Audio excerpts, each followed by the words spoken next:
খবর বন্ধুরা, সবাই কেমন আছেন? সবাইকে শুভ সকাল। আলহামদুলিল্লাহ, আপনার দোয়াল আমাদের খুব ভালো রাখছে। এই যে আজকে খুব ভালোবাসি কাজকে। জীবনে চলতে গেলে কত কিছু করা লাগে,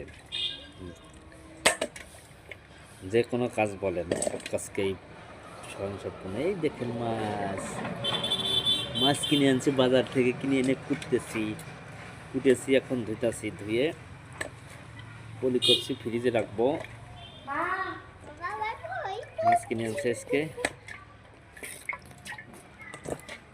খাবেন সবাই, দাঁত হইলো মাছ খাওয়া, বুঝছেন? কাজ তো কাজে কোনো সরম নাই। কাজে সবসময় শরীর গরম রাখা লাগবে। কাজ করলে সরম করলে চলবে না। পেটে যদি ক্ষুধা লাগে, কেউ খাইতে দেবো না, তার নিজেরই খাওয়া লাগবে। যেন কাজকে সরম করে লাভ আছে? হ্যাঁ, এই যে মাছের তেল, সুন্দর তেল হয়েছে মাছের তেল। দেখেন, তেল চর্বি হয়ে গেছে, মাছের চর্বি, সেই চর্বি।